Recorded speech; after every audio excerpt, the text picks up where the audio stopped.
ఏంటి సిద్ధు గారు, love set అయింది, మరి పెళ్ళెప్పుడు? ఇంకొంచెం టైం ఉంది. మరి నీదెప్పుడు? నా బాయ్ ఫ్రెండ్ గ్రీన్ సిగ్నల్ ఇచ్చాక. మరి నీది? నేను ఇస్తాక సిగ్నల్ వాడేందుకు? నీకు నేను కాదు, ఒక అమ్మాయి ఉంది, తనైతే కరెక్ట్. అమ్మాయా? ఎవరు? మా ఇంటి పని మనిషి. పని మనిషా? నీకు అదే ఎక్కువ. దీనికి అన్ని ఎక్కువేరా. హారికేదరా ఇంకా రాలేదు. హారిక రే, అది కూడా మాటలోనే వచ్చేస్తుందిరా.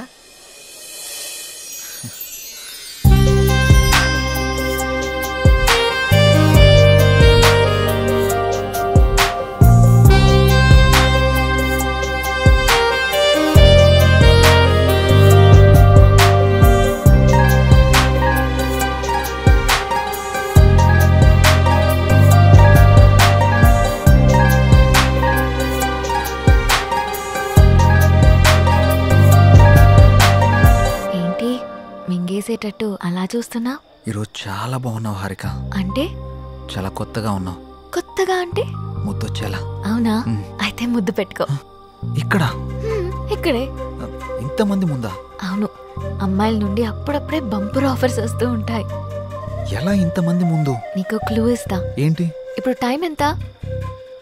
8:58. ఇంకో 2 minutes లో ఫేస్ చేంజ్ అవుతుంది ఏరియాలో. ఫేస్ చేంజ్ అవ్వడానికి 30 seconds పడుతుంది. ఆ టైంలో నువ్వు పెట్టేసుకో. కరెంటు ముందే వచ్చేస్తే? మన సినిమాని అందరూ చూస్తారు. వద్దు. సరే, నీ ఇష్టం. ఇష్టమైతే పెట్టుకో, ఇందులో నా బలవంతం ఏం లేదు. లవర్స్ ఏదో సీక్రెట్ గా మాట్లాడుకున్నారు. మీ సిత్తు అందరి ముందు నన్ను ముద్దు పెట్టుకుంటానని ఛాలెంజ్ చేశాడు. రే, నువ్వు రొమాంటిక్ అని తెలుసు కానీ ఇంత రొమాంటిక్ అని ఇప్పుడు తెలిసిందిరా. రే, అది కాదురా. అయినా ఇంతమంది ముందు ఎలా పెట్టుకుంటావురా? నేను కూడా అదే ప్రశ్న అడిగాను జాంగ్రీ. 9 గంటలకి కరెంట్ పోతుంది, మళ్ళీ రావడానికి 30 seconds టైం పడుతుంది, ఆ గ్యాప్ లో పెట్టేస్తా అన్నాడు. అంత మాట అన్నాడా? నువ్వు మామూలుడు కాదురా. సరే సరే, మీ పాటలు మీరు పాడండి, నేను ఆ పక్కెళ్ళి తింటాలే. రే, అది కాదురా. 9 గంటలకి అని చెప్పావు కదరా. కానీ కానీ వాడికి ఎందుకు చెప్పావు? ఆడియన్స్ ఉండాలి కదా. నంబర్ 4 ఇప్పుడే బీరేశాను. ఇక మనకు చికెన్ డిన్నరే తిన్నారు. బాత్రూమ్ పోయేత్తనే. సరే. నెంబర్ 4 ఎప్పుడు ఆ పబ్జీ అనా? మరే నీకు ఇంట్రెస్టింగ్ లైవ్ గేమ్ చూపిస్తా. ఏంటది? జుమాన్జీ, అక్కడ హారికన్ సిద్ధు ముద్దు పెట్టుకుపోతున్నాడు. అవునా? నీ గడ్డం మీద ఒట్టు. గట్టిగా స్కోపేశాడు కదా. ఏంటేసేది? వాళ్ళిద్దరు గాని ముద్దు పెట్టుకుంటే నేను 7 o'clock బ్లేడ్ తో నా పేక కోసుకుంటా. నువ్వు బ్లేడ్ రెడీ చేసి అక్కడ పెట్టరా సమరంగా. నేను తెచ్చి పెడతా గానీ ముందు అక్కడ చూడు. చూస్తా. Your time starts now. 10, 9. అన్నా ప్రసాద్ అన్నా, ఎక్కడికి వెళ్ళావురా? బాత్రూమ్ అని చెప్తుంది కదనే. మళ్ళీ ఎక్కడికి వెళ్ళు, డిస్టర్బ్ చేయకు నన్ను. 5, 4. అన్నా, వెనక నుంచి చోటు చంపిండే. చంపని చావు, అక్కడికే పో. 1, boom.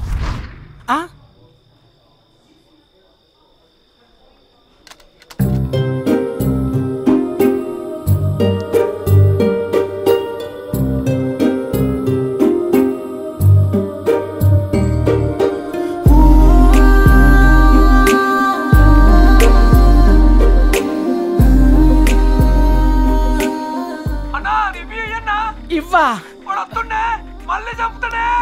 చచ్చిపో, పీడబోతుంది.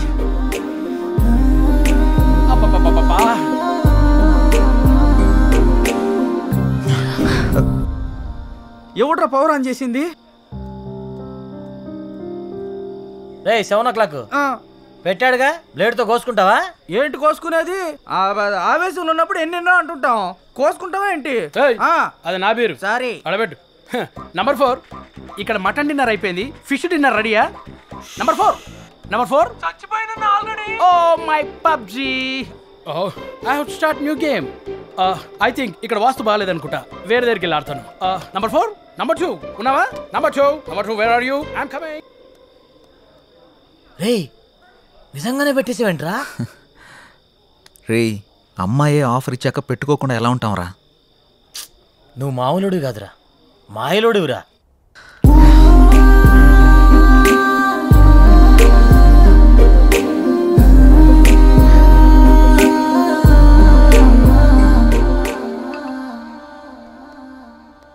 సురేంద్ర సార్ మన ఫస్ట్ లుక్ పోస్టర్ లాంచ్కి ఏర్పాట్లన్నీ పూర్తయినట్లేనా? అవుతున్నాయి సార్. శ్రేయాస్ మీడియా వాళ్ళు బాగా చేస్తున్నారు. వాళ్ళుండగా మనకి ఏ టెన్షన్ లేదు సార్. Hi sir. రాసిద్దు కూర్చో. ఏంటి ఎలా ఉన్నావు? బాగున్నాను సార్. సార్ ఇందులో మూవీ ప్రమోషన్కి సంబంధించిన కొటేషన్ ఉంది, మీరు ఫ్రీగా ఉన్నప్పుడు ఒకసారి చదవండి సార్. ఓకే. సిద్ధు, మొన్న నువ్వు ప్లాన్ చేసిన ఇంటర్వ్యూకి చాలా మంచి రెస్పాన్స్ వచ్చిందయ్యా. చాలా మంది డిస్ట్రిబ్యూటర్స్ ఫోన్ చేసి మేం కొంటాం అని అడుగుతున్నారు. బట్ నేను అమ్మదలుచుకోలేదు, ఎందుకంటే సినిమా బాగా వచ్చింది కదా, ఫోన్ రిలీజ్ చేద్దాం అనుకుంటున్నాను. ఎలాగైనా మీరే ఈ సినిమాని బాగా ప్రమోట్ చేసి పెట్టాలి. తప్పకుండా సార్, మా నుండి ఎంత చేయాలో అంత ఎఫర్ట్స్ పెడతాం. ఫస్ట్ లుక్ ఎప్పుడు అనుకుంటున్నారు సార్? నెక్స్ట్ వీక్ చేసేద్దాం. మా సురేంద్ర ఫస్ట్ లుక్ పంపిస్తాడు, అది రాగానే ప్రమోషన్ స్టార్ట్ చేద్దాం. ఓకే సార్, ఇంకా నేను బయలుదేరుతాను. ఉంటాను sir. Good luck. Thank you. చాలా సంతోషం అండి. Thank you. Hello, thank you sir, thank you. మన అయోధ్య సినిమా వచ్చిందిరా, టికెట్లు బుక్ చేసుకోరా, టైం అయిపోతా ఉంది. వచ్చింది, మ్యాచ్ వచ్చింది. టోటల్ మూవీ బాగుంది. బాగుంది, ఒక్కొక్క సీను అదిరింది అంతే. బాగుంది. ఆయన నా ముల్లపల్లి హవానా సినిమా మాత్రం చాలా బాగుంది. అయోధ్య సినిమా చాలా బాగుంది, హిట్ చేయండి. సూపర్ ఉంది, చింపేశాడు. చాలా బాగుంది, నైస్. అబ్బబ్బబ్బబ్బబ్బా, అయోధ్య లాంటి cinema never before ever after. మీకు అర్థమవుతుందా? ఇప్పుడే దిల్ రాజు గారు ఫోన్ చేశారు, చాలా బాగుందంట అన్ని ఏరియాలు. ఆంధ్రానే కదండి, సీడెడ్ నైజా 3 ఏరియాలు సూపర్ అంట. టోటల్ గా ఈ చిత్రం చాలా బాగుంది, అద్భుతాన్ని సంక్రాంతికి రిలీజ్ చేసేటువంటి సినిమాగా రిలీజ్ చెప్పుకోవచ్చు. అదే సినిమా అనుకోండి, చంపేసి సినిమా బొర్ర మీదకి ఆకర్షణలోకి ఎగిరిపోయి ఎంతో చెప్పలేము. నేనే సార్ చెప్పండి సార్. సార్ మీరు చెప్తుంది నిజమేనా? నేను ఇప్పుడే వస్తున్నాను సార్. చాలా గొప్ప విషయం. నా మీద చాలా మంచి అభిప్రాయం ఉంది. ఇలా జరుగుతుంది సడన్ గా ఇలాగా.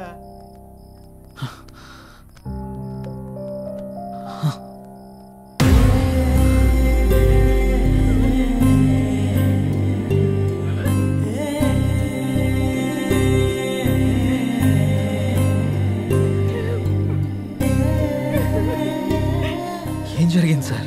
సూసైడ్ చేసుకున్నారు సిద్ధు. సూసైడా? ఎందుకు సార్? సినిమా రిలీజ్ అయిన రోజే హెచ్డి ప్రింట్ పైరసీ బయటకు వచ్చేసింది. ఇప్పటి వరకు కనీసం 50 లక్షల మంది డౌన్లోడ్ చేసుకుని ఉంటారు. ప్రింట్ బయటికి రావడంతో థియేటర్కి జనాలు రావడం మొత్తం తగ్గిపోయారు. రిలీజ్ అయిన 2వ రోజే మొత్తం కలెక్షన్స్ అన్ని పడిపోయాయి. పైగా అయోధ్య సినిమా కోసం ఆయన 200 కోట్లు అప్పు చేశారు సిద్ధు. అప్పుల వాళ్ళు ఫోన్ల పైన ఫోన్లు చేశారు. అప్పులు ఎలా తీర్చాలో తెలియక, సినిమా పరిస్థితి ఏంటో అర్థం కాక ఆయన సూసైడ్ చేసుకున్నారు.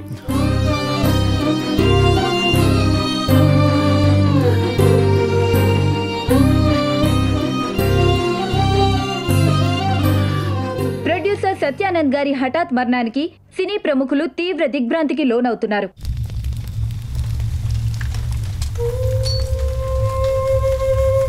మనం పోయినా మన సినిమా ఎప్పుడు బ్రతికే ఉండాలి.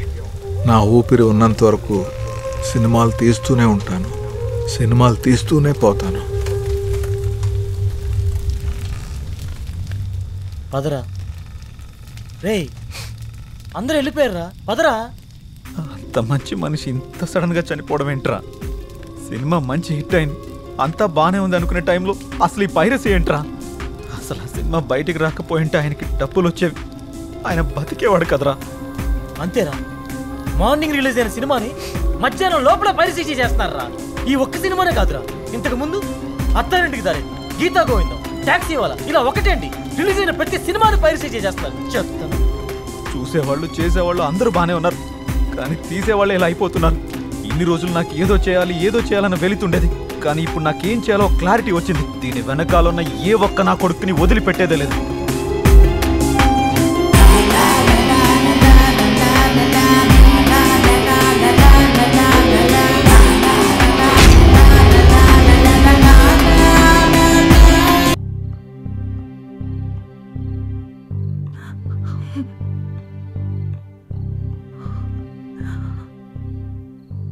బాధపడకండి మేడం, ఆయన లేకున్నా ఆయన సినిమాలు ఇంకా బతికే ఉన్నాయి. మా ఆయన చిన్నప్పటి నుండి నాకు బాగా తెలుసు. 10 ఏళ్ల వయసున్నప్పుడు సినిమా మీద అభిమానంతో థియేటర్లో సినిమా టికెట్లు ఇచ్చే పని చేసేవారు. ప్రతిరోజు సినిమా చూడొచ్చు అని. ఆయన తీసిన మొదటి సినిమా ఫ్లాప్ అయ్యాక మనకి సినిమాలు కలిసి రావు అని నేనెంత చెప్పినా వినకుండా ఉన్నదంతా అమ్మేసి రెండో సినిమా తీసి సక్సెస్ అయ్యారు. 350 కోట్లతో సినిమా తీస్తాను అన్నప్పుడు ఎందుకండి రిస్క్ అని అడిగాను. కథ నచ్చింది, ఖచ్చితంగా ఆడొద్దని అప్పు చేసి మరీ తీశారు. రిలీజ్కి ముందు టెన్షన్ పడుతుంటే ఎందుకు తీయడం, ఎందుకు ఇలా టెన్షన్ పడటం అని అడిగాను. సినిమా తీయడం ఒక అదృష్టం, అది అందరికీ రాదు. అందులో ఉన్న ఆనందం చేసేవాడికి మాత్రమే తెలుస్తుంది అని అనేవారు. కానీ చివరికి ఆ సినిమా కోసమే తన ప్రాణాన్ని తీసుకున్నాడు బాబు.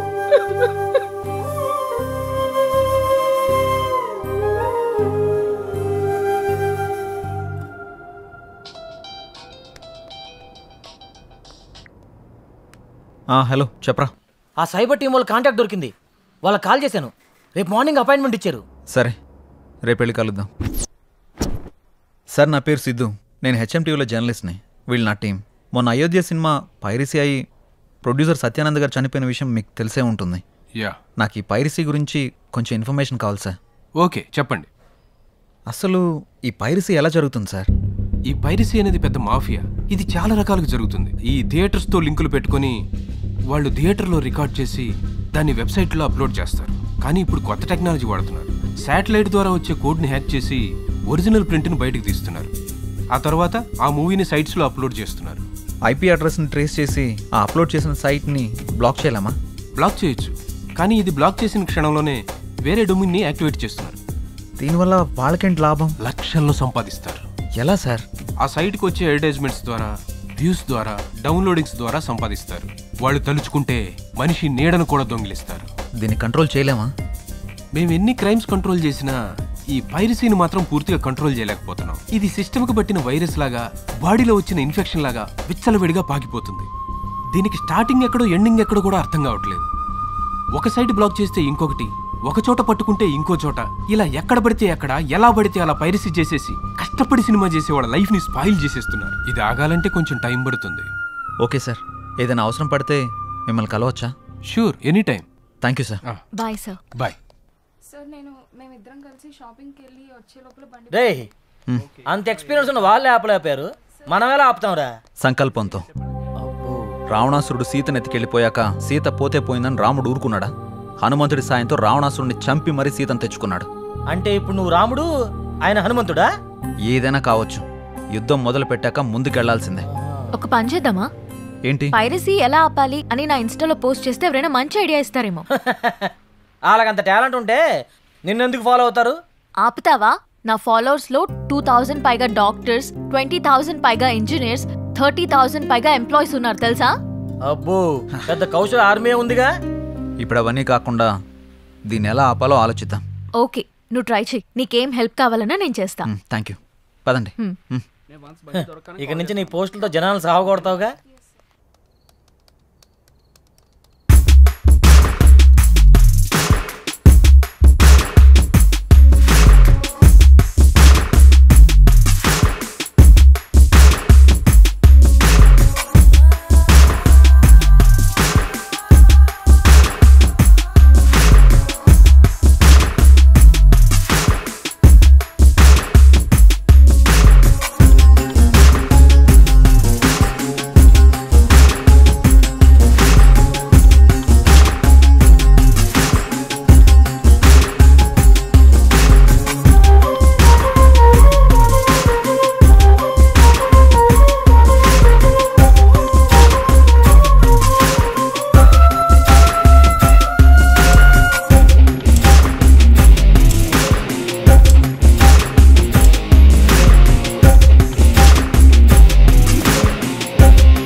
మనకేదైనా క్లూ దొరకచ్చు.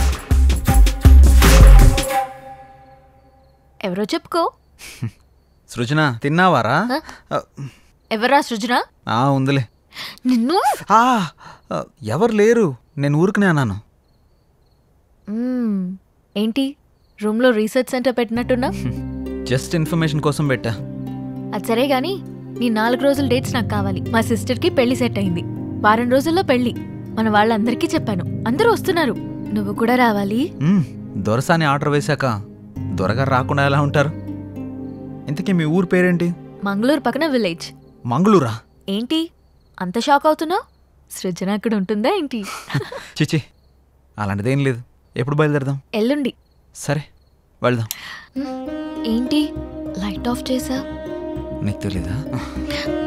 నువ్వు రోజు రోజుకి రొమాంటిక్ అయిపోతున్నా.